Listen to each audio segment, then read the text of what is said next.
Same So content. the one out of our booklet is old. Yeah, the one out of the booklet went through task 1 through 6.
I think we're at the appointed time. Welcome, everybody. This is the KRT meeting, September 15, 2022. Appreciate your attendance. Who's all is online? Are we recording, Travis? Yes. And who all is online? I have two phone numbers I couldn't get a response from. One 768? Yes. That's Larry Bailey. Larry Bailey, okay. And 348-8174. Jane Bob States Mayor Goodwin's office. Thank you. Hey, Jane. Hey, And we've got Jay Snodgrass online. Welcome, Jay. So we do have a quorum. How are you guys? 7 of our 8 partners present. Okay. So we'll get rolling through the agenda. First is going to be approval of the minutes from the July meeting. If you recall, we did not have an August meeting, so hopefully everybody's had a chance to look at the minutes from July. Any comments or Mr. Chairman, there was a correction there. I should be representing Kanawha County. I think it showed the city of Charleston. You see that change? Okay. Any other comments or questions? If not, is there a motion for approval? I make a motion to approve. Motion and a second. Any further discussion? All those in favor signify by saying aye. Aye. Any opposed? Motion carries. Chair recognizes Mr. Hicks has arrived. Next, we're going to have Scott on the financial statements. In your packet, you have gotten there the financials for August. A couple of those are cumulative, so we can see the July and August numbers. But if you want to take a look there on Schedule 2 and the statement of revenue and expenses, just for the month of August, the operating revenues was $223,260, and the operating expenses $1,162,717.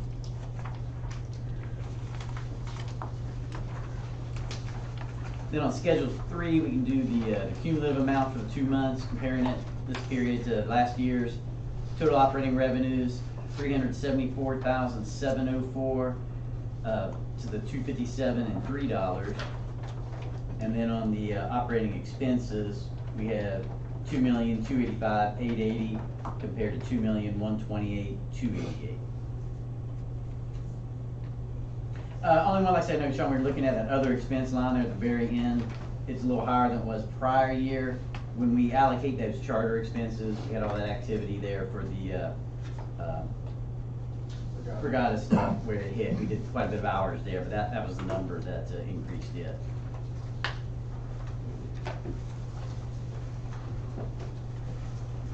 On Schedule 4 for the 4-week moving totals, again with the sword and the cat revenue being as high as it has, on the revenue side is very high there in August at 23, 30, 40, 50%.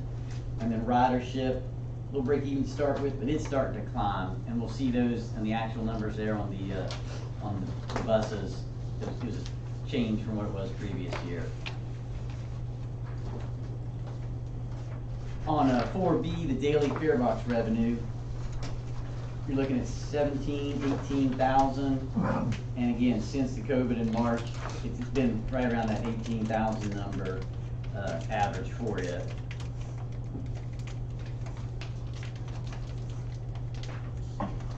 4C though, this is the ridership one we were talking about. And again, it's kind of weird with the months. When a month has a lot of weekdays in it, we're gonna have more ridership than ones that have more of the Saturday, Sundays. That was part of it, but then it has gone up a little bit, but you'll notice last August, we were looking at just over 87,000. And then for this August, we're looking at just under 100,000. Nearly a 15% increase, but again, we just gotta look at that, because I don't really know about that being a trend necessarily. It'd be nice if we were going up that direction. I mean, school's starting, everything's kind of getting back in the swing of things. So, you know, definitely keep an eye on it, but part of that had to do with those days of the week.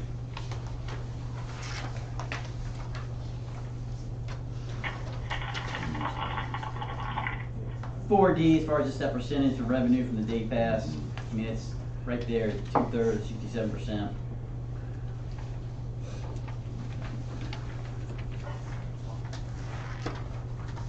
Using the statistics instead of the actuals, what we've always had in the past on that Schedule 5, we can see the average passengers a day. This past August was 3,499. Previous August was 3,263. And for the month, looking at 94,821 compared to 86,124.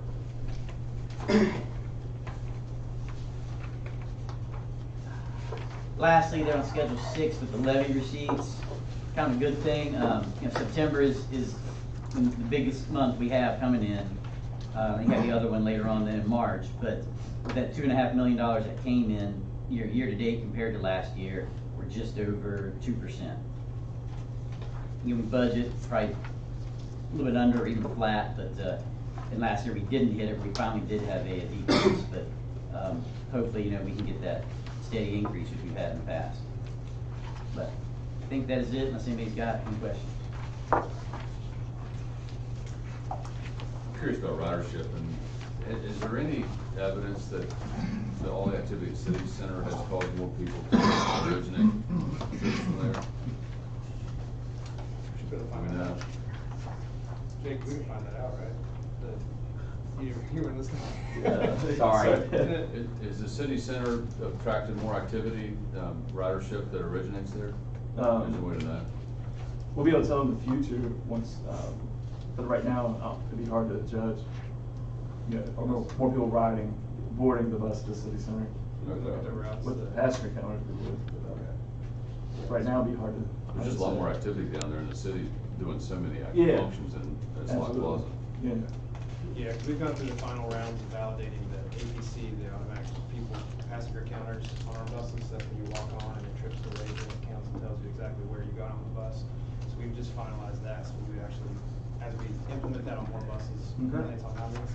24. 24, 49 buses. Mhm. Once we get that on all the buses, then we'll be able to just run that every day. You'll know when people got on, when they got off. Really help us knowing the answer to those questions. Any financial questions for Scott? If not, that report will be attached for meeting minutes for future reference, and we'll move on to item 5. Do you have any invoices in excess of $5,000? Okay, and then old business. Kurt, with the insurance report? Thank you. We had a few minor things happening in July. And we also had one major event that is not stated on the bottom of this, but on 8/9, we had a horrific accident on the interstate that many of you saw. A driver came over on the split into our lane, hit us in the front, flipped over and kind of nailed us right in the front of the vehicle. The bus is totaled. We're still dealing with that incident. Luckily, there were no major injuries. We got very, very lucky on that accident. So that's the insurance report, but we're still dealing with that major event. How's the driver? The driver, She's back to work this past Monday. she came back to work. She was. I mean, the accident was very violent when you saw it on the film, and I would also just state how incredibly calm and how professional she Yes. responded in that instance. If you watch the video, she called into dispatch within a second of being in something hitting her head on with her. Incredible. I mean, so the training and just how professional of an operator she is incredible. yes, she should be commended because I don't think I would have reacted the same way she did right after, I mean, immediately right after. Yep. And So- she seemed to be feeling better, I mean, not just back to work, but she's feeling healthy. Mhm. Good. That was brutal. It was brutal. Getting cat operations. Yes, so the CAT report here, we continue to see an increase in trips. On the ADA trips, we saw a 200 trip increase, and then on the SOARs, 150 trip increase from the previous month.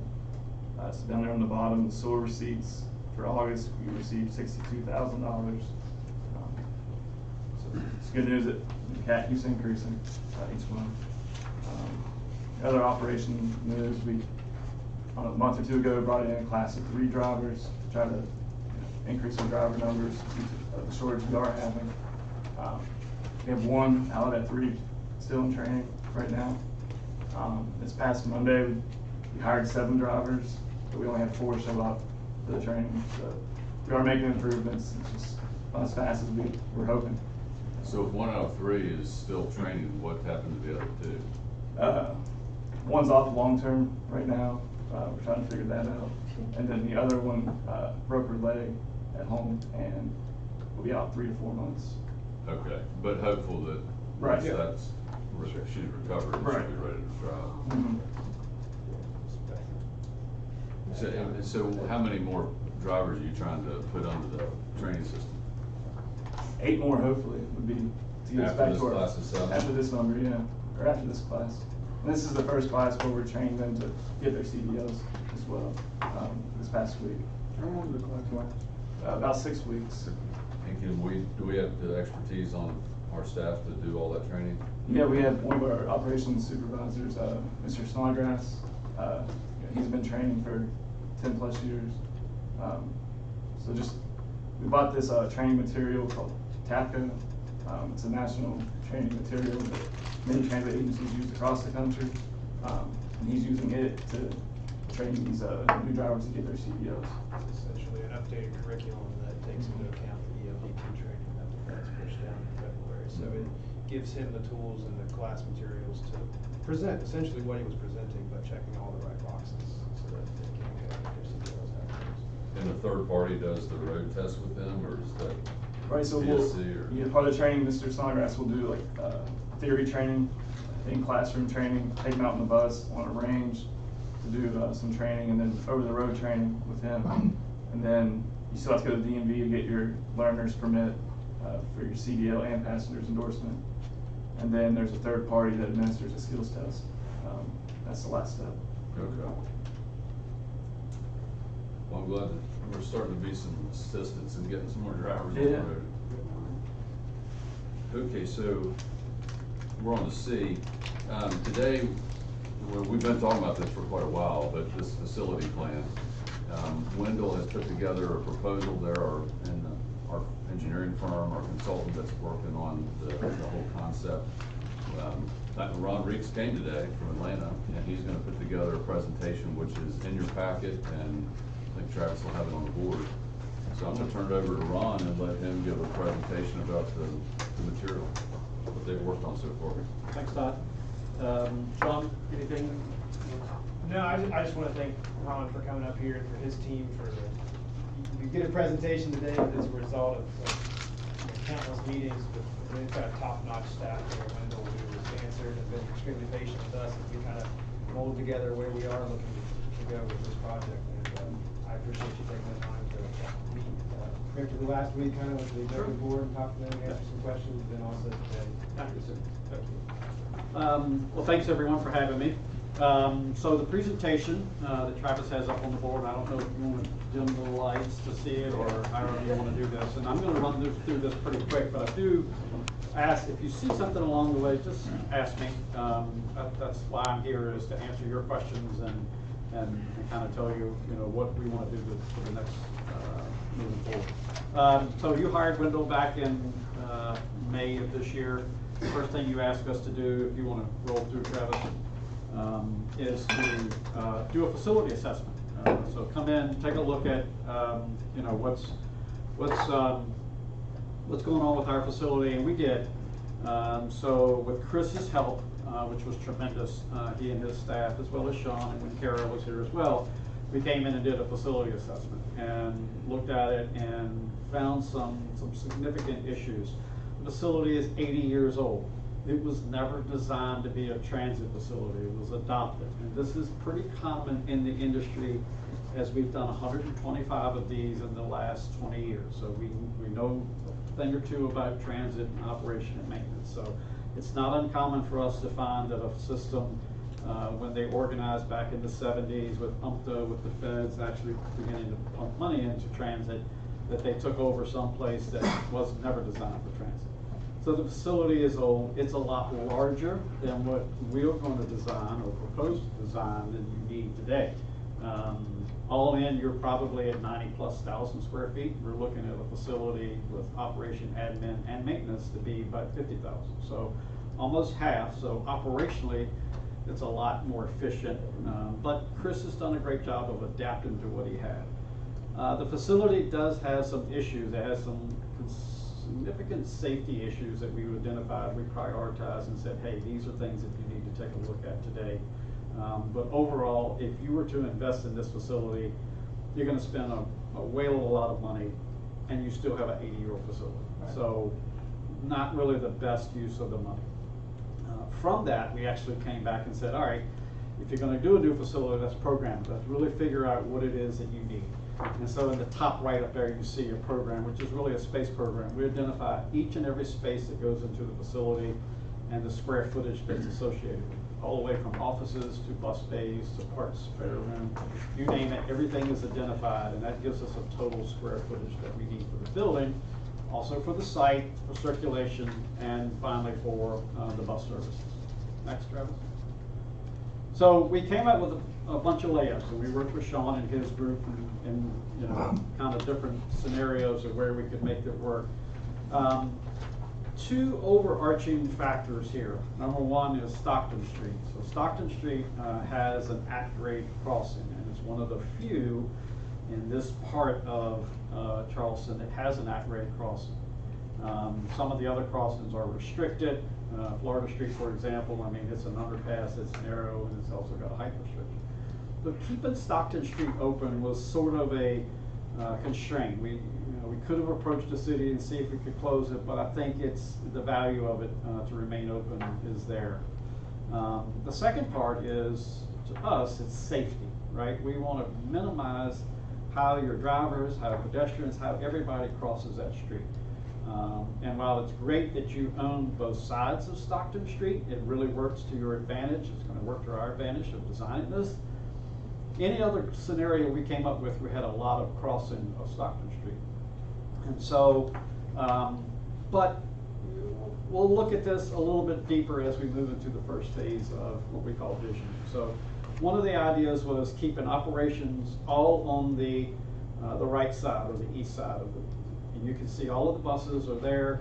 The yellow building represents your service lane where the buses come in at night. They go through the service lane with a hostler. So, and then the operations down in the bottom, it's kind of hard to see, but that darker area is where the operations are. So the drivers would come in, they would park, they would go into dispatch, they would get their bus for the day, their route, and they would go take their bus and take it out. So no one really has to cross Stockton Street. Maintenance is on the left-hand side, the big orange block. They also have their own parking. So we tried to minimize the crossing of Stockton Street, but in case you did, there's a bridge over and above, and you'll see that in the next image where we rendered it. Now, we don't have to do this. There can be some other ways that we look at this, and we certainly want to sit down with you guys and do that. But that's just one idea that we came up with, was keep Stockton Street open, keep operations on all together, where the drivers park, their buses are there, the dispatch is all on one side. But we can integrate spaces throughout this building where we kind of force sort of, you know, that intermingling of admin, operations, and maintenance. So that's just one idea. We'll come up with some other ideas, and then we'll finally lock into one that you guys all like and agree to, and we'll move forward with the design.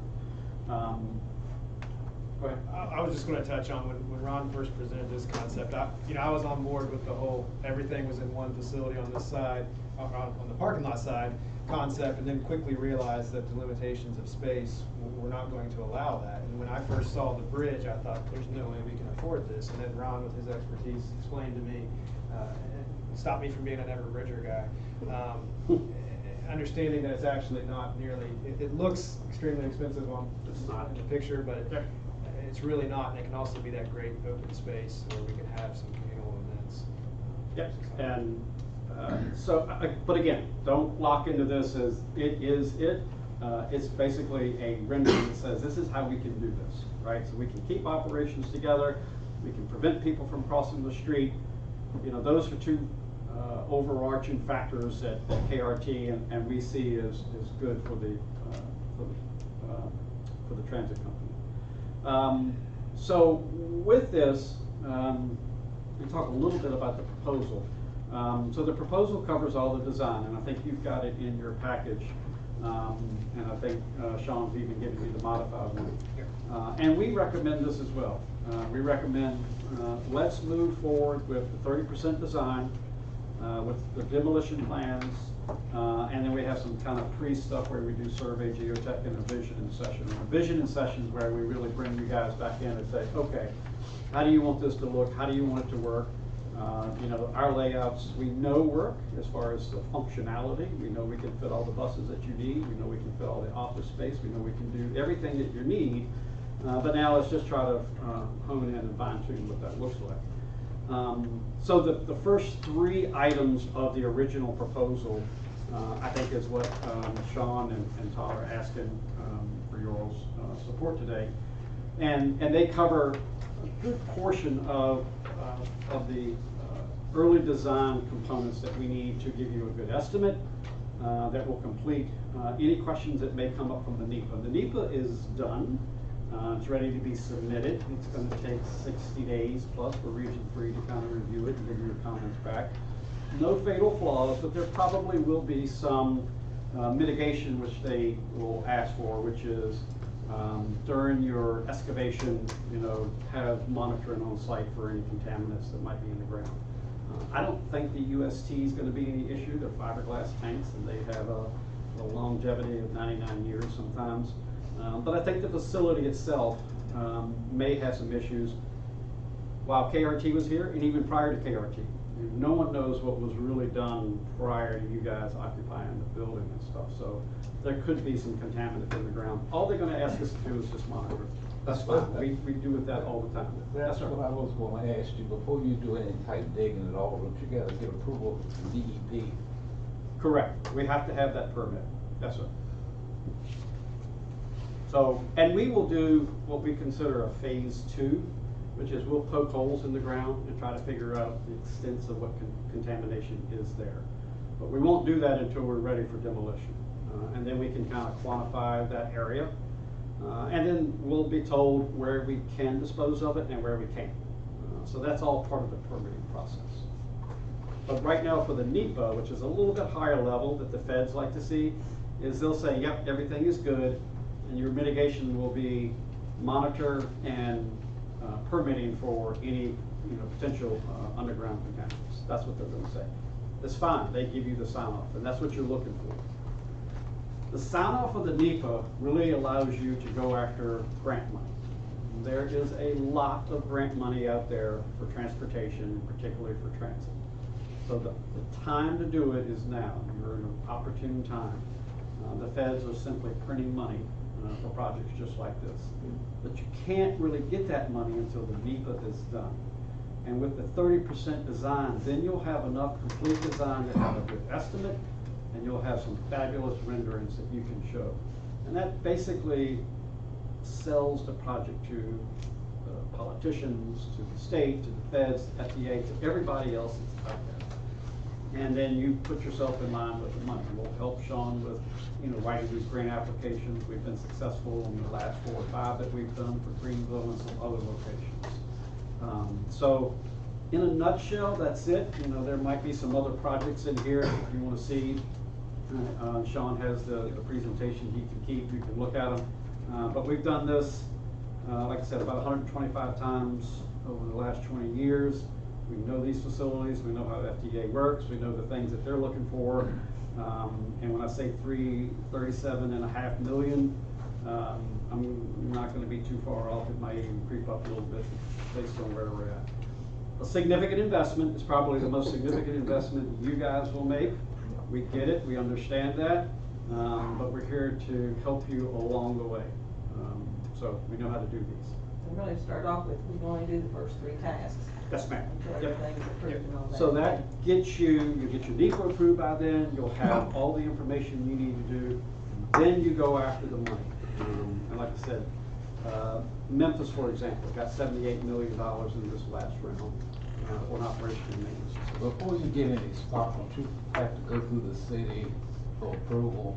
Yes, sir. So basically, we have to come up with over $1 million for the first 3 tasks. I mean, do we have that money? Yes, we budgeted local matching it. That's also, Ron could touch on that 30% number also is the amount of redesign work you're eligible to be eligible for federal funding. Yes. Yep, you can do while the NEPA is being considered. It basically further informs the project, but at 30%, they tell you to stop until you have an approved NEPA. After approval, then would we get any of that budget money back that we or not? Yeah, that's what, Grants? yes, so then you would be eligible for, so of that $1 million, then you would be eligible for You would be eligible for 8% of the federal funds that would pay for that. So 20% is local, that can be So you state. have to come up with 20%. Yeah, it can be state, it can be local, it can be fair, it can be whatever you want to do. Yeah. We're not paying $1 million for that. But we need to front this money now. Right, that's what I'm saying. You have to- Oh, it's reimbursable for sure. Yeah. You can see it if you know where to look. You can see it on the Well, GLTC is one that Sean, if you go back, Travis, to I think the first project. So GLTC is the first project that we list here, and it's one that Sean and some of his folks, and Chris, I think you were there, you went to see. And so this one was done in 2016. We designed it in 2014. It's similar in size. It's maybe a smidge bigger, but it's all encompassed in one facility, pretty similar to what we're thinking about here. You don't appreciate what goes into a maintenance facility until you step into one. There are tremendous amounts of fluid process piping that's in the ceiling. If you think about a bus, it can take up to 7, maybe even 8 different types of fluids, from washer to antifreeze to oils to you name it. And so all of that's got to be available to you. You have lifts. And some of those lifts are pretty expensive. Some of them run up to about $200,000 per lift. So that's a parallelogram lift that you might need for your chassis wash. So when you step into one of these facilities, and Sean and Chris can tell you when they did, big difference between what you have today.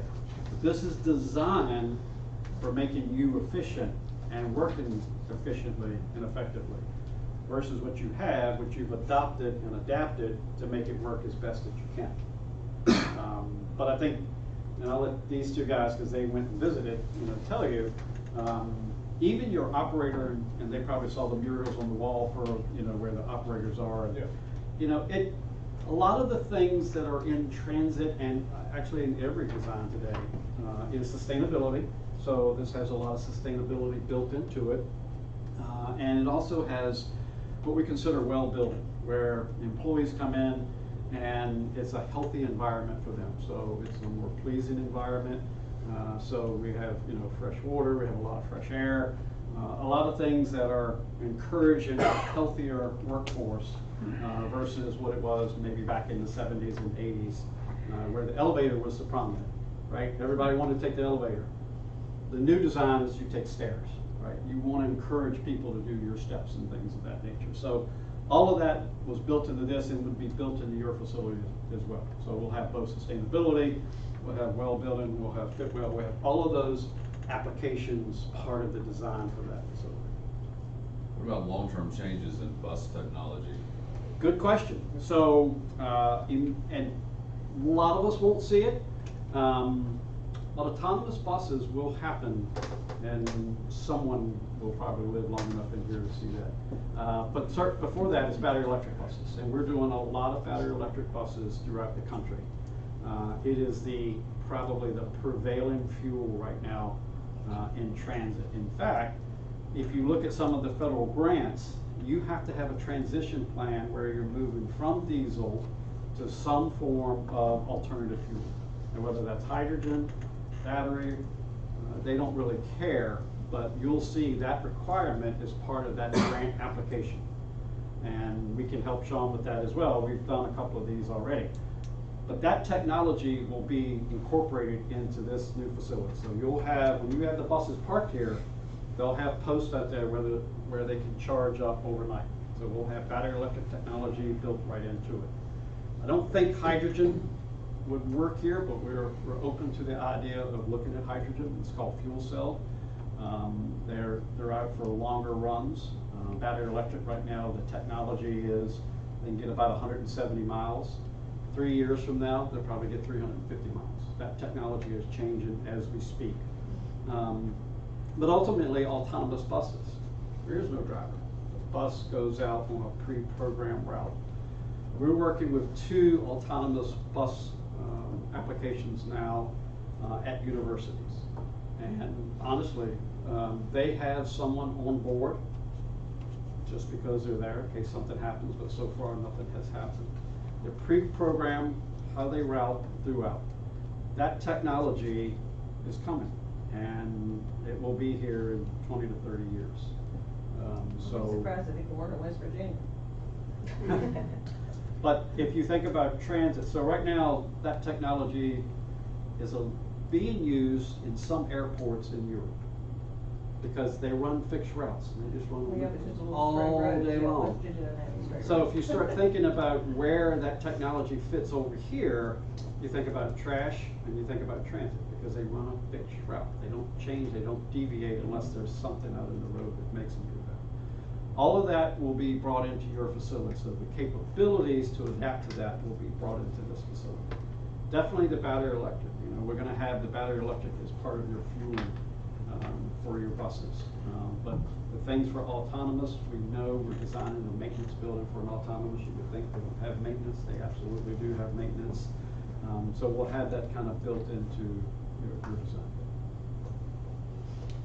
This is kind of in the details too, but Travis, if you go back to that schematic of the potential design, and again, as Ron mentioned, all these things can change, but one of the things that was exciting to me too, as we look at this, you'll see a little yellow,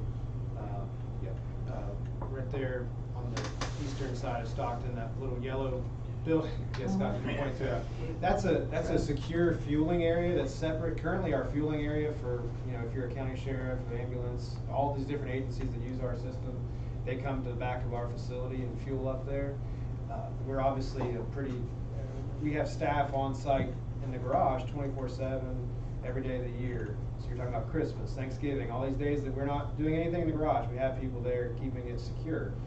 This will give us the ability to have that separated off, have it gated off where these individuals come in either with a card or some type of access. I mean, it's a little thing, but you know, some mechanics will be able to spend Christmas with their kids instead of. And with the FTA funding, when they come in yeah. to try review multiple times, that's one of the things they really put an emphasis on. You know, they look at it and we explain that to them. It means we can't shut it down. They realize that, but they still kind of have a finding and they want that to be addressed. So it's a lot of little things at once that you know, when you look at this, so many problems that this potentially solves. That's the excitement for these, some of those little things to it. Yeah. And then finally in the proposal later on is how do we phase this, right? So how do we keep you in operation while this is being built? And so we know how to do that. We'll work with Sean and his team on do that, locating an off-site location, potentially for the employees that park, shuttle them back to their buses, maybe even some buses, setting up a temporary dispatch. All of those things will be built into how we design. So phasing is going to be a critical component of this. We can't keep Chris and his group out of operations, so we've got to do that while we build this. I believe you've done more than one of these before. Yeah. Really? What do you need from us today? I see a motion on there. Well, and Ron, thank you very much Absolutely. for coming into Yep. town to make that You presentation. bet. Valerie and Eric and I kind of had a sneak peek. Because this is a big expenditure. We've spent entire board $40 meetings talking about million $20,000 items before. Yeah. The whole concept is, do we take the opportunity now, spend the money, knowing that there's lots of opportunities for the authority to change the platform? First and foremost is the fact that Chris is working in a facility that is not well suited for what it is used for now, and there's safety concerns, and we've done our best with Ron's help and Chris's work and the members with the maintenance staff's work to get the facility as safe as we can. But that's just, it's not a great long-term solution. I may have missed it because I'm getting old, can't see, I can't hear, but what was the method of crossing over Packard Street to the other? Was there gonna be across Stockton? A bridge, yes, sir. That is an option. Don't hang on to that as that's the only option. It's just a way of achieving, keeping Stockton open, keeping I operations. don't see no other options because of the safety factor. And we looked at potentially closing Stockton and rerouting it up around the top pier. I think Sean might remember that. Yeah. So there's still some options out there I think we can take a look at further.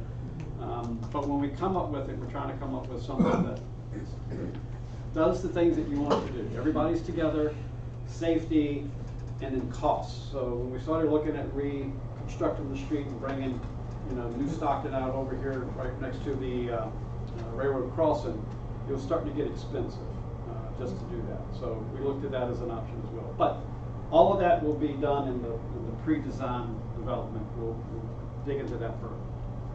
How about how long to do, if everything goes well, the first 3 tasks, about how long will it take to get that part of it accomplished? And probably into January, we'll have the, Oh, really? yes, ma'am. Oh, that's quick then, good. Yeah. Okay, good. So we can get started, Yeah. while we still got some money in the. We don't have to learn as we go. And if you think back over the COVID years, the money, the federal funds that were put into KRT's hands, this, in my opinion, is a great method of putting those to use for a Yeah. project that's beneficial to the community, the staff, and then puts us someplace to move forward. Chris, somebody mentioned that, are you showing some of this over in the maintenance staff right now? So your staff is starting to hear a little bit about the possibility and actually see some of this material? Right, yeah, I put some of this up, like the site layout and this rendering here, and a little bit of an explanation of why we're doing this and what we're doing, stuff like that. What do you hear in response? It's been very well received. It's created quite a buzz, and everyone's excited. And also I put a kind of a disclaimer in there that it's not, we're not there yet, but we're doing everything we can to secure the funding and stuff like that. So everyone is very hopeful that this project goes forward and we get to do this. So There's lots of moving parts. But I wanted to kind of put that out to let them know, hey, there's some hope on the horizon here. Things will get better, and it's increasing morale, and everyone's excited about the potential here. So I'll make a motion. I'll go ahead and make a motion for us to approve moving forward with tasks 1 through 3 at the projected cost, which I think total is $1,039,020. Yes. With allowance for expenses up to $17,000, I believe, for those first 3 steps. So I'll make that motion. Okay, there's a motion and a second. I do have a comment. I'd love to hear it. I would like for us to move quickly and fast as possible while we got mansions here, because we might not have it soon. So I would like to admonish the board, well, let's do it quickly. Did you hear that, Ron? We hear it, and He we said can the first do 3 it. tasks will be hopefully done by January. Let's get that So that's the first, Yeah, no, I get it just like to, started. whatever we do, let's. Yep. And we realize that time is important, and Ron's excited to be working in West Virginia, where we have some Absolutely. connections. One thing I am curious about, because Chris has told me, Brett, what are your members saying that are familiar with maintenance staff about the renderings and the concept of a new facility? I think a lot of us right now is just worried about, we're working on a park when we come to work. I think that's the biggest concern right now, if this goes through, where we want to park, how we want to get to and from work. I think that's one big concern. Other than that, nobody really actually said anything as far as the driver goes, Cat, but when we talked about it, I think that's one of the biggest concerns, if they do all this, where we want to park, because we don't want to, we're on the west side of Charleston. We don't want to leave our cars, somewhere out in the middle of nowhere to where, something happens. That's why we have it painted in there, so we know, and we've had to do that with other facilities as well. We've had to go find temporary, you may have to put up fencing, secure it, all those types of things. Or maybe, the buses are dispatched from some other location. We set up temporary dispatch. So that's part of our design process, is how do we keep you operational, safe, while this is all being constructed. And you'll do something to hear Brett's and the staff's Absolutely. concerns while you're You bet. making those. Yep. So we want you to be involved primarily, you all have the ability to help us secure the grant funding. Right. And also your ideas, because you're the guys working on the roads and in the buildings, and we want you all to buy into this. We appreciate that. But That was one of the things I was gonna say, is your guys have any suggestions? As the guy said, you never know who's gonna come up with a good idea. Right. And the drivers. If you got suggestions, let us know, or let them know, don't let me know. Review of the stakeholders. But you think that your members would support this, and if we get the funding and Ron's working with you all to? I think we can get them to go with it. Okay, because the maintenance people, those guys, they deserve it. Right, yes, yeah, they do. Like I said, it's just, little concerns, that a lot of us have, like I said, the cars, we're going far and stuff like that. It's just, I think it could be worked out, we can get everybody on board. Good, okay. I'll work in a trailer for 2 years if it means we get this built. Any other comments or questions? I appreciate the feedback. I don't know why I'm so mouthy today, but I don't know what I've been drinking. But I'd like us to send something, letter of appreciation to the lad who had the accident. Yep. And also maybe in the future use her for training how to react under adverse circumstances. Okay. Sean's making a note of that. That's a good suggestion.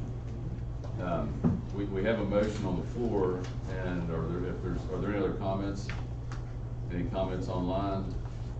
No, sir. All those in favor of the motion that's been made, please signify by saying aye. Aye. Are there any opposed? We heard you. Motion carries. And thanks, Ron. Appreciate you. Yeah, being before here. you Working leave, Ron. together. Yep, I do too. Before he leaves, and this isn't a huge deal, how do you determine who's your, like Thrasher? I have nothing against Thrasher. How do you determine who's gonna be your, We do try to pick someone local for the civil, because they've gone through the permit process, they understand the permitting process for a site, and project this big, are we gonna get in trouble if we don't bid that out? you have to bid it out. You have to bid it out. Yeah, you have to. Oh, I follow- mean for the architect. I know No, you we gotta did cut that. out We did construction that. Yeah, work. but That you've already done. Yeah, when we selected the 5 potential planning and design and consultants several months ago, Wendell was one of those 5, and so Thrasher was as well. So that allows us to move forward with both of those without having to We go want back. to get out when it I comes to must contracts, have slept right? through that meeting. Sorry. Yeah, but yes, we did do that. I remember. Thank you. We'd be in a world of trouble, Bob, if we were here and had done that.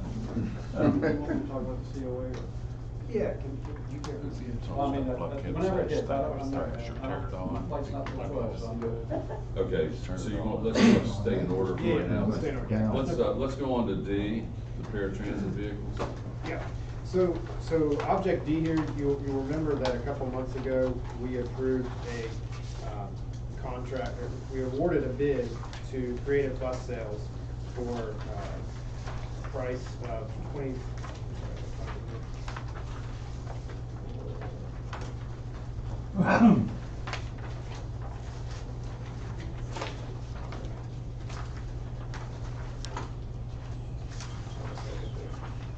Okay, we awarded a contract for $45,259 to Creative Bus Sales to purchase new CAT vehicles, which are our paratransit vans that you see parked along the outside out here. After that meeting, that we approved this bid, we reached out to, for one, I will input that we should have reached out to Creative Bus Sales when we got these bids that were so different, because the first bid was, 45,000, Core Bus Sales came in at 124,000. It seemed too good to be true. That's on me. I should have said, hey, let's call and make sure this is real. Because what happened was when we went in to make our actual purchase order and said, hey, we want 6 or 8 of these CAT vans, they said, we made a clerical error. That was just the price for the chassis, not for the actual vehicle itself. So subsequently, Creative Bus Sales retracted their bid for the project, which leaves us with one bidder, which is Roar Bus Sales, and their cost is higher. It's substantially higher at $124,650. That is, talking to different folks, I mean, again, that whole it's seeming to be too good to be true was the case. With increases in price, and it kind of is under the, it is what it is. So our recommendation is that we now, we need these vehicles because the majority of our CAT fleet is from 2015 and 2016, and they're reaching the end of their useful life. So we would like to make a recommendation that we go with the next lowest bidder for bus sales. Can I just ask a question? Yes, ma'am. Once it gets over $1,000, I have trouble. Sure. So I may have this wrong on this page. Okay, that's a different, yeah, that's gonna be the next item. Oh, that's, Yes, oh. ma'am. Okay, Sorry. that's Yeah, fine. there's two changes here, yes, ma'am. The Okay. paratransit one is this page here, that page Okay. right there, yes, ma'am. Okay. Yeah, their bid remains the same, More Bus Sales, they didn't change their bid. Theirs was just accurate as far as what they could actually. Is it generally in line with the last group of buses that we bought? I mean, it's. That's what I was gonna say. I mean, it looks really bad. We see that huge gap. Yeah. But it was 3 or 4 years ago, and the last round of paratransit vehicles we got, they were around $45,000. So we were like, okay, they still had enough maybe left over. Was why that difference was there, right? It didn't cause us, that huge concern. And then once you talk to, again, it was a Roar rep, when we got his bid, we had seen him there at the conference. And when he explained all the details, he just couldn't believe that price could be right from them. He had some hesitancy. He's like, maybe I'm not getting the stuff right, because they consolidate a bunch of their main vendors and everything, and it brought a concern to him. But again, on the surface, yeah, that's what we paid 3 or 4 years ago. So we were like, all right, stuff got high, but no one envisioned they got that high. Mm-hmm. This is for how many vans? 5? This is, so this for the CAT van proposal is just the cost. There was not, in the bid, there was not a limit on the van vehicles. So originally, obviously, we thought we were paying $40-some thousand for Yes, it. we were gonna get more. Okay, let's get 10 of them or so. Now we're readjusting this at this, and we're looking at, somewhere between that 6 and 10. We have the local funding. I would prefer it to, all come from federal grants, but. What's the price now? Yeah, the price now, the recommendation from the second lowest bidder is $124,650 per vehicle. This one. Per vehicle. Yes, per vehicle. Versus the 45,000 we thought we wanted. Yeah. And we revised our purchasing order process so that in the future we'll verify all Yes. these are accurate. We will right when we verify get them. We will verify them regardless of if they seem to be an exorbitant price or not. We'll just send them all just to clarify. We bought them $40,000 back in 2015. Man. And again, it's just this last 2-3 years of COVID. We anticipated an increase, but never imagined that was going to be the increase. That's unreal. And that process too, Doug had always handled this. Kara had came in to help out with the RFPs. I mean, I could see an increase. She didn't run, the follow-up later than she left. That was a time lag, no excuses. It was just one of those, hey, we learn from that going forward. Once we have that approval done here at the board meeting, we'll follow up with all the vendors, verifying that, so we'll be able to know then, as opposed to, we weren't planning on buying right away.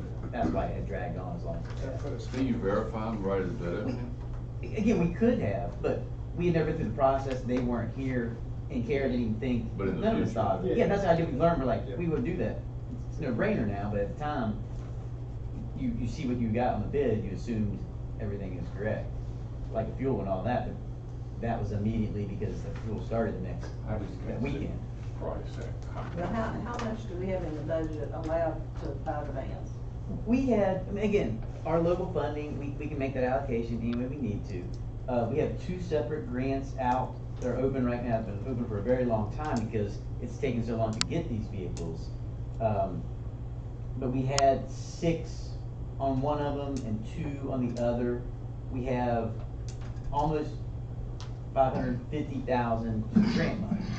And it's gonna be the 80-20, we'll have to do the match. So, But that's if we get the grant, correct? no, we have these grants already. We've already secured, we have them. Oh, okay. It's just, So how much? we could buy 4, you know, without spending more than we had anticipated, but our needs with the, SOAR program, with the paratransit increasing, you know, if we would move on to where we're looking, you know, the microtrans, some stuff where we need the smaller vehicles, these are the vehicles we definitely are gonna need. And our concern then too is when we talk with the vendor, I'm sure they're gonna say, hey, buy more, but like he said, I can set aside 10 up to that, you know, cause we said 5 to 10. He has other people wanting them. Right. In a year, 2 years, I mean, I don't know what the price is gonna do, and I don't know if we'd be able to get them. So that's why we wanna just have the, not authority, but the permission to be able to go through our numbers.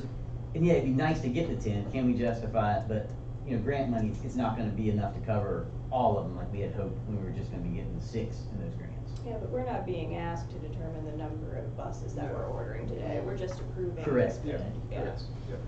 Kind of a side note, does that grant money, does it go bad? I mean, you have so long to spend it? It can, but with the extenuating circumstances, with COVID and with the supply, FTA, they realize that. And, So you they know, don't again, we're put not in on- any jeopardy of losing that, but that one grant has been open as far as long as any grant. They get frustrated, but when they see what is sitting there waiting on it, we do annual reports, they're like, you know, we anticipate that, they understand it, but, yeah, we wanna get it closed up if we can. Today, we're just approving the price. I mean, how many do I think we could feasibly Well, order? we've gotta know how many to know how much money we're gonna be spending, correct? Yeah, traditionally, I mean, you can't just say, well, we're gonna approve them, but then if we don't know how many we're approving, do we have, you know, wanna make sure we got the funds in there. Would that determine on how much grant you get? Well, we've already got. They the- got the grant. Right, Yeah, they got the right. grant. We still have to come up with 20%. Yeah, I mean, and we can do that today. If you are comfortable, or if you wanna set a limitation, if you want us to run the numbers and say, hey, between a 6 to 10, and us making sure we can secure that funding, or if you wanted to set fixed numbers today, that's fine. It's Well, just- wouldn't we just maximize the grant and put our 20% toward it and buy as many buses as that allows? Yeah, that's it. Yeah, but that's where it's. That's only typically gonna gonna give get us- 4 or only 5, we four. had planned already to buy 6 and 2, and the cat vans where they're like a 5-year life, we're gonna go through this whole process again next year, the price isn't gonna go down. And it may go If we up. get 10 now, yeah, that's just it, it's one of those, It's like the gas. you know, we just like to have the flexibility to just verify that they can definitely get those, but we're gonna exceed what our grant money is by far. buy We've already what hit we that can already. afford. So basically, we just need to approve the price. That's what we were hoping, and then we can Approve do price, the and rest They can with make it. determine how many of them they need. Like we Because go we with don't know buses. how many buses, how many do we need to run. So we just need to. Big buses, we know, cause those set and everything, it's not as. Static, yeah, Right. it's gonna stay the same. All right. So it sounds like we approve the price and then you all do some additional math and then come back with a proposal for how many we wanna purchase Yes, at how that many we're price. comfortable with making. Yeah. Right. Is there a month that? I mean, a month is a month of waiting. I mean, Yeah, because we approve the number now, then you can go ahead and order them, right? Right, that's the one thing, Because if if we we could wait, order them we now, may we not can even get get them Because we're already taking January, months to February. get. Chris, do you remember? How much money do you have set aside for the buses? So set aside. With the for- grant, With just the grant funding, is that? With the grant. It's about the 550. 550,000. is what we have with the grant Now, we funding. have, you know, capital budget to be able to. Okay, And that we- would We can get, go above that with the other money we have if you all are comfortable with that. So Again, if you that wanna- just so if buys you wanna us get the forward, 10. but we what are you comfortable with? I mean, what would you be comfortable with? And again, it's with our usage of it. We have 1 and 6. We can get up to 10. You can split the difference, say 8. It's just, we know we're gonna be using these vehicles. And again, my biggest concern when you talk with the vendors and all is, It's hard to get them. can we get them next year? Can we get them Right. next year? We can And the get prices these are now, low. but we're gonna have to dip into that capital reserve, which we hadn't anticipated, because we didn't anticipate that price. So you'll need 700,000 if you max it out at 10. To max it, I mean, like I said, we can go higher than that. We can, that would probably be the best thing, if we could get the approval for the per price, and then have the authority to go, from the capital reserve to cover that additional amount, if we can go higher for the number of vehicles that we would probably, should be getting. So what do you want the motion for? For the price. Or the number of vans, or the number of vans? We could do a per Price price up and to- go up from to- 6 to 10, up to 10. Yeah, and that way that gives you all some leverage, if we've got the money to get that, go ahead and order the extra ones for now, go ahead and order them. If we can't, he was kinda holding them, so the longer we wait, Yeah. we're gonna lose that opportunity. I mean, we want, if we're gonna make a motion or something, and to give you all approval, I wanna give you the approval to go ahead and order stuff now. So whatever we need to do. I mean, is there a possibility we stagger these purchases and there's grant funding for next year and we? Chassis to chassis, he's got 10 set aside. Are we gonna be able to get, 2 or 10 next year? I don't have an answer to that. Yeah, But I mean, he's got a set aside, he was leaving for us, he goes, I can leave up to 10, because we said we'd probably do 5 to 10. For this year. Yeah, and that's the only thing that, That's the thing. you've got I know to work on. he's a salesman, but again, it's one of those, he's been very upfront with all the stuff, and over the years with everything, he's like. I don't see how the shortage of vehicles gets worse from where we are now. Well, with the government stipend went down, what's going to transit, I mean, it's gonna go to consumer, they're gonna get more money. They consolidated one of their major factories where they had competition, they've lost that. That's his, pretty much his only supplier now, and it goes to the different vendors. That's why he was thinking that person was not giving him a good deal when he saw these prices. There's less allocation for transit now on these chassis, and the vendors. subsidy, yeah. Yeah, the vendor's advice to us is, he said, I have these chassis that are available right now. So my recommendation to you guys would be to get as many of these chassis as possible while we have them, because I can't guarantee you next year or whenever that these chassis are still gonna be available. So kind of get what we can when we can. You have to take with a grain of salt, he's selling us stuff. Yeah. Right, with that in mind, yeah, but like Scott said, he's always been upfront with us in the past and always looked out for our interests and We're gonna stuff see like the that. same so. thing in the next agenda item where we're trying to purchase our 2020 cutaways you guys awarded 2 years ago that we still don't have because. They couldn't get the chassis, that was the thing. Yeah. Did you wanna add something? You stood up. Yeah, Ford, also, they took the E350 kind of away from government, and they're applying that only to like Amazon, FedEx, and the E450 is the only chassis that government and transit agencies are able to get. So that also reduced the amount of chassis that we could even apply for, and that's why you're running into these shortages where he's saying he has 10, they can buy, pre-purchase a certain amount from Ford, and that's it. And they buy those in September of 2022 for 2023, and that is kind of where we're running into the chassis shortage. So you buy into this? Well, Creative and Roar had the same story. Well, you from get that. on something there, And- Amazon, since they started switching over building Yeah. their own vehicles, or The- all these new electric vehicles, I could see where there'd be a shortage. Cause they're snatching up everyone that comes that they can get their hands on. If it doesn't pass on these funds? We have this money. Oh, okay. This is money in our bank. Then what's the difference? I make a motion that we give you the approval to order as many as we've got the funds to cover. Does that sound right? Well, let's get a little more specific. Yeah, we have Okay. we have to approve this price too. I mean, that per price for 6 to 10 Yeah, would be sufficient, wouldn't it? yeah. So you need 124,650. I'd say 10, because. That's why I'm trying to get 10, but Right. it depends on what they. I what they Approve that got. price. Make a motion to approve this price.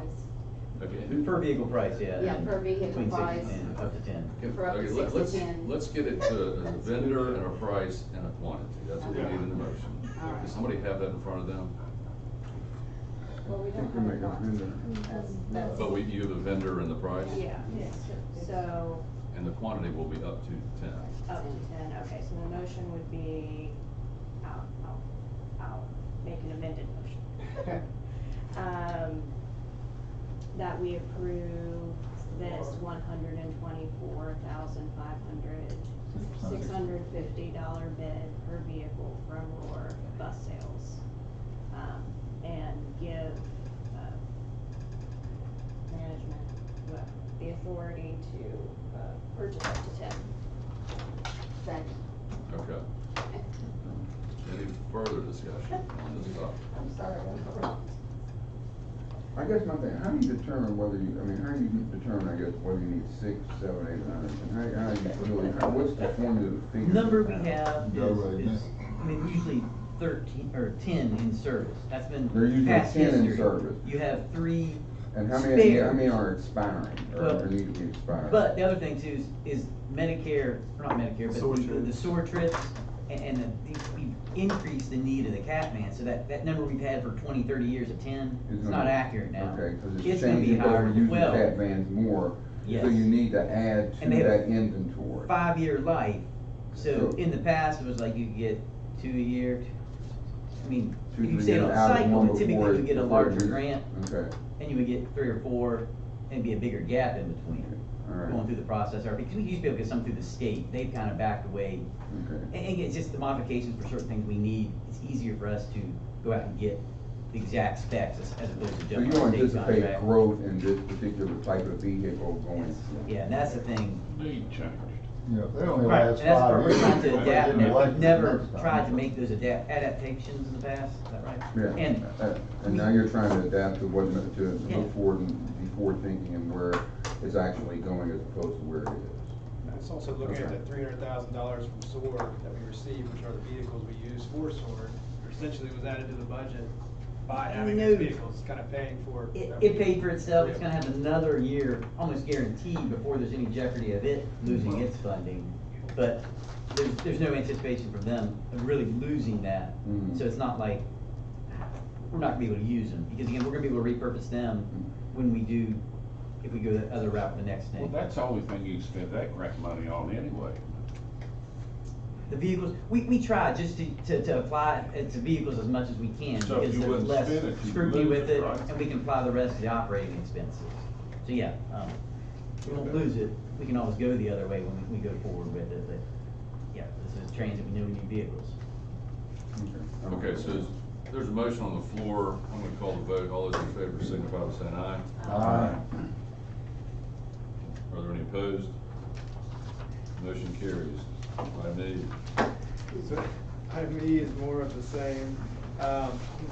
We received a request from Roar Bus Sales back in, I believe it was November of 2020. We awarded, you all awarded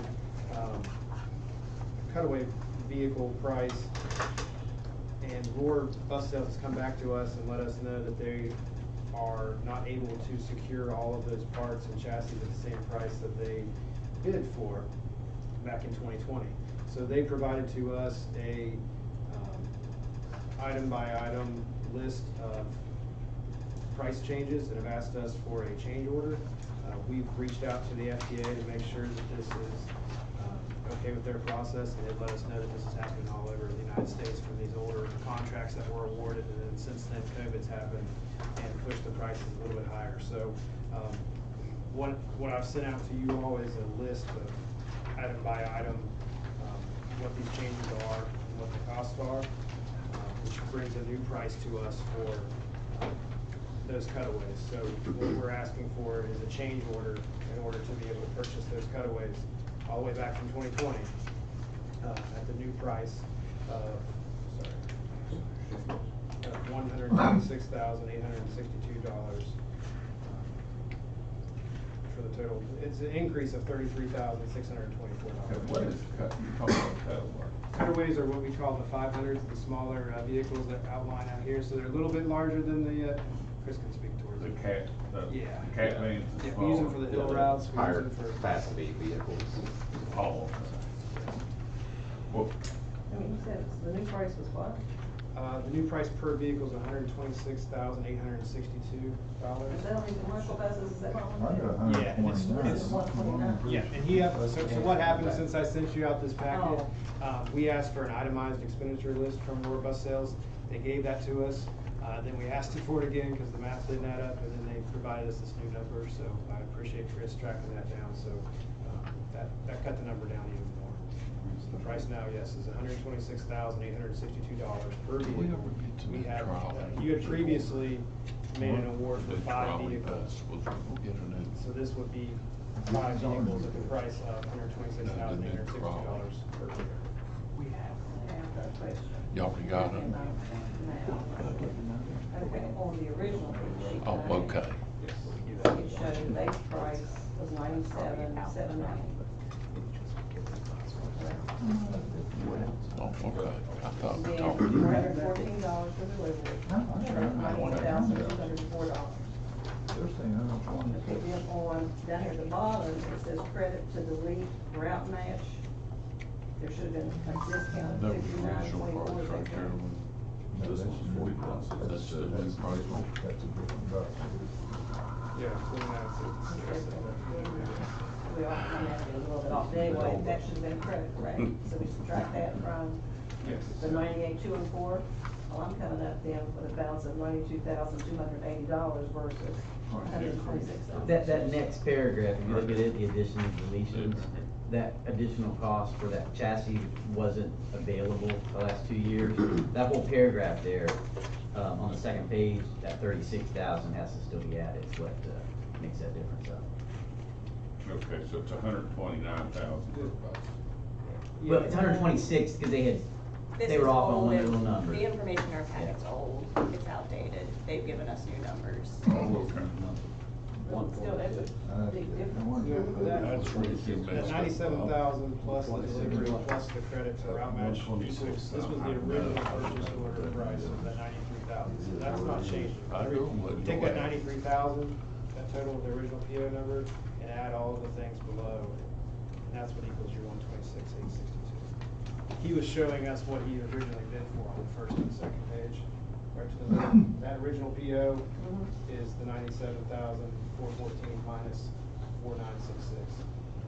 Well, it should minus the $59.24 also, which was now $49.66. It accounts for that. Did it? Yeah. As far as the math, I'm right, but that's, yeah. Okay. Bob, you better buy you a new golf cart real quick. So we're just basically paying an extra $33,624 Correct. per bus. Yes. It looks to me like a lot of it is pass-through expense that Aurora's taking on, so there's minor changes to little things here and there, but the large part of that 33,000 is the increase in the body, the chassis, and the loss of the Ford price increase. I think a lot of the increase is these companies know that there's all this money out there. So is there a thought on approving this and quantities off the table? It's just whether we're approving the price increase or not. Yeah, I'll make a motion to Accept. approve. I'll second. Okay, motion and a second. Any further discussion? I don't like it, but I'll. Yeah. I agree. All those in favor signify by saying aye. Aye. Are there any opposed? Motion carries. Sorry, Ron, I didn't realize it want to take that one, do those items. Sean, you want to take on 7A? Yeah, so 7A under new business, this is what we're calling the comprehensive operational analysis. You all will recall that in our budgeting, we described what we used to call a system plan. And so that is looking at overall the operations as far as routes, fare structures, future technologies, future alternative fuels, all of these different things together. So I reached out to Ron just because we worked so well together on this design process and said, hey Ron, this is what we're trying to do. Do you have any suggestions? Can Wendell do this, etc.? And that's when he said, well, what you're really asking for is what we're calling a comprehensive operational analysis. And I've got some of we've gone through Ron was able to hook us up with some really talented folks. I think Kinley Horn as a sub for who are really experienced in this process, and we've already started the process of talking to them about a scoping as far as what would be included in this analysis, and I can get into some of the details, but I wanted to give Ron a chance. And so we don't do these, so this is another firm doing it, so, but Kimley Horn does these and they do them very well, and they do them all over. Most agencies do these every 5 to 10 years, and it's probably been a little bit longer than that since you've had something like this done, so the timing was perfect for that. And as Sean said, they look at it from top to bottom. They look at everything that you do. They look at the routes that you're running. They look at, and I think Sean's asked for them to add microtransit in, which is probably something that's really fit for this type of region where you have some long extended routes. Yep. And then you can have what they basically call mini hubs, right? So you can be a lot more efficient in how you provide your operation. And you may actually save operational costs in the long run. So we work with Kimley Horn. We got a tiny little piece of this, just kind of a facility part, but other than that, they're going to do this. I'm happy to answer any questions, but they will look at service, they will look at your fleet, they will look at how you do your operations, they will look at everything that you do and give you the report. These things are great. Here's some recommendations. Here's what we recommend you do that could be more efficient in how you provide that service. So. Yeah, so I just wanted to make sure I brought it up to the board because it's exciting, because as Ron mentioned, it goes into surveying riders, non-riders, our operations team, operators, having stakeholder meetings, whether that's with members of the community, the cities that are involved, universities, the employers in the region, service guidelines, making sure we're looking at if we have routes that are underperforming, or if we're driving around with empty buses, why are we doing that? Are there potential other options of how we can better serve those areas? Our fare structure that hasn't been touched for forever. Now that we've approved this mobile ticketing, we have this option of going plastic and cashless potentially. Would that work here in Charleston, West Virginia? We don't necessarily know the answer to that, but these professionals who do this every day will be able to help us with that. So we're really excited. We just sent back to them an approval of the scoping, so they're going to send us next what the board will get is a proposal for what that will actually cost. This is larger than what we've done before. We budgeted $150,000 for it. I'm nervous that it will be more than that. But we will see when it comes. But I appreciate Ron hooking us up with this team at Kimley Horn to be able to do this, and Ron's been there along the ride with his team to make sure that we're doing it right. And Jacob's already working on some efficiency strategies, isn't he? Yeah, and we can get, I'll switch over to that as far as the director's report. So I wanted to touch on a couple of things that we're doing. One of those that you mentioned as far as efficiency is this. We talked about it last month in the update I sent out in lieu of our meeting. Thank you, Ron. Yep, I appreciate you, Ron. Good to see you again. Thank you. Yep, thanks Sir. everyone. Take care now. Bye-bye. Look forward to meeting and seeing you again soon. Yes, sir. So the concept that we spoke of was this schedule optimization. It was looking at how we currently schedule our markups for our operators to pick their routes and runs. How are we most effectively serving the KRT's population, taking into account that we have this driver shortage, that we switched to a Saturday schedule. That even though we've switched to a Saturday schedule, we're still not filling runs. We're still getting people calling in saying, hey, my bus didn't show up today. That's a real concern for us. So what we did was we reached out to a company that has these algorithms and these optimizations, and they look at, okay, these are the number of routes you have.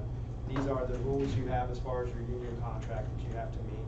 These are the number of potential drivers. These are all the breaks, etc. And it shoots out to you this, hey, this is the most efficient way you can set up KRT's schedule. So we did that. What it was able to produce to us was a schedule that potentially added some service, which we had a desire to increase the time, the service at St. Albans, and we also implemented, or wanting to implement a new service to NGK Spark Plugs. They reached out to us and said, hey, we'd love if a bus line diverted up here to us. So we said, sure, we want to help our employers do that. The results we got from this optimization was that we could do those two things, increase St. Albans and serve NGK, and eliminate all of our trippers, which are, we call trippers is when dispatch has to assign one piece of work to an individual on our extra board, which is it's a task, a large task for our dispatchers to come up with every single day. This optimization totally eliminated those trippers, but it also increased the consecutive day off percentage. So our employees here would have more potential. It went from, I believe, 54% to 66% of our schedules would have consecutive days off, which is great for a new driver, where historically you had to wait a long time before you got 2 days off. Now it's a little bit sooner. It also helped us with our straight 8, the percentages of our schedules that were straight 8 days. So taking that all into account, you say, okay, well, here's the computer's printout of what is the most efficient. It's not taking the human consideration at all as far as what KRT employees are used to, what the drivers, the unions are used to. All those things into consideration. We presented this to the union a month early from the actual required date to say, hey, take a look at this, give us some suggestions. We anticipated that there was going to be some heartburn, and ever change is hard, especially in a place where we've never looked at, hey, how do we do this differently? Mm-hmm. Because this change it has people coming, relieving other bus drivers on different routes, and again, it's all in the favor of optimization and saving money, and also making our passengers actually have drivers show up to drive them. So since then, we have received, exactly what we expected was some negative feedback from the union. They submitted a list of concerns. With our CBA, our union contract, technically the union has the ability to sign off on whether or not our markup we present to them is contractually legal. Are there anything in here that's outside the lines? They sent us a letter of some of those concerns, and we modified the schedule in order to fit that. There are still concerns from the employees of this change being difficult for them. The proposal for them was to actually push this down the road a little bit to the next markup, which would give us some time to listen to their feedback and say, okay, here's how we would optimize this. So the concept, that's what we're presenting to the union, is potentially holding this off, listening to our drivers, listening to our union. If they have an alternative that gets us close to this, that will still save us money, that will still make us more efficient. I just hate that every day that I'm getting these emails from passengers who are saying, hey, my bus didn't show up, and we've got these plans that can optimize that. So that's kind of where we are. We're going to hold off on making those changes, I believe, but the goal there is to optimize and make the efficiencies here for KRT. And change is hard. It's going to be something different than we've ever done, and regardless, whenever we come up together of potential changes, it's going to be different than what we've previously done. But I want to make sure we do inject that human factor and get the input from our employees to do that moving forward. I wanted to at least let you know that's coming, because it potentially created a lot of tension here. We don't want to do that without input from the employees. But we also do have a responsibility to try to run this place as efficiently as possible, and that's what I want to present to you all. So that's clearly a management function, but do you think that you'll be able to work with Brett and the folks at the union, then come to us and let us know what that might look like? Yeah, I'm going to meet with the union dollars president. and cents would be? Yes, sir. Yeah, I'm going to meet with the union president today, and with Brett's help, we've already talked on some concepts, but the idea will be to kind of take this as a framework and say, hey, here are some of the changes we would make. Let's see if those changes work. Let's set a threshold. If it does increase efficiencies, I think there's a happy medium. Hopefully, we can still save us money, still make our employees happy with those changes. And there's still an opportunity. You're never going to make everybody happy. You make some changes. That's the reality of what we're doing. But it's going to make us better. That's what we want. All right. The only other things, I'll be quick because I know we've gone over. Really excited. We're still moving forward with the mobile ticketing that you all approved with NeoRide. That's already been so fruitful for us. We've sat in on meetings with NeoRide, and we're a small fish in a big pond when it comes to NeoRide and these other partner agencies. They've already given us so much insights, whereas here in West Virginia, we're kind of the big fish in the pond. So that's been super helpful.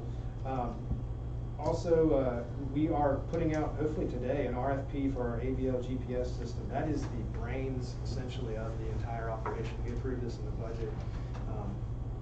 2015, we went with Route Match, which was an entity that has been more than frustrating for both the tech side of KRT and the operations side, and for the drivers.